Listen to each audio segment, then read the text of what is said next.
Le Sénégal et le Tchad dénoncent les propos de Macron sur la France en Afrique. Les récentes déclarations du président français Emmanuel Macron, selon lesquelles les États africains doivent leur survie à la présence militaire française et que la réorganisation de leurs armées serait l'œuvre de Paris, ont déclenché une vive polémique. Le président français a également évoqué l'ingratitude des dirigeants africains. Nous avions une relation sécuritaire. Elle était de deux natures en vérité. Il y a une partie, c'était notre engagement contre le terrorisme depuis 2013. On avait raison. Je crois qu'on a oublié de nous dire merci. C'est pas grave, ça viendra avec le temps. L'ingratitude, je suis bien placé pour le savoir, c'est une maladie non transmissible à l'homme. Mais je le dis pour tous les gouvernants africains qui n'ont pas eu le courage vis-à-vis de leurs opinions publiques de le porter, aucun d'entre eux ne serait aujourd'hui avec un pays souverain si l'armée française ne s'était pas déployée dans cette région. En réponse aux propos du chef d'État français, le président tchadien Mahamat Déby a dénoncé un manque de respect de la France, rappelant que l'armée tchadienne a été construite sans son aide et que les sacrifices des soldats africains pendant la guerre mondiale n'ont jamais été reconnus. On écoute Mahamat Déby.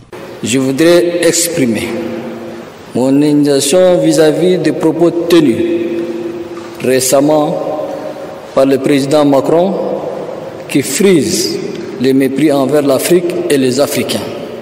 Je crois qu'il se trompe d'époque. En ce qui concerne le Tchad, la décision de mettre fin à l'accord de coopération militaire avec la France est entièrement une décision souveraine du Tchad.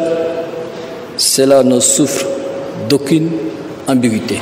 Le Sénégal a réagi de manière similaire. Ousmane Sonko, Premier ministre, a réfuté les propos de Macron sur la survie des États africains grâce à la France, soulignant que le Sénégal, en tant que pays libre et souverain, prend ses propres décisions en matière de défense. Il a également pointé la responsabilité de la France dans la déstabilisation de certains pays africains, citant l'exemple de la Libye, et a souligné que la France n'a ni la légitimité ni la capacité de garantir la sécurité de l'Afrique. Le Tchad et le Sénégal ont rappelé que des milliers de soldats africains maltraités et enrôlés de force ont sacrifié leur vie pour la France pendant la Seconde Guerre mondiale sans recevoir de reconnaissance. Ces déclarations révèlent un malaise croissant dans les relations franco-africaines, les critiques africaines appelant à redéfinir la coopération sur la base du respect de la souveraineté et de l'histoire des peuples africains.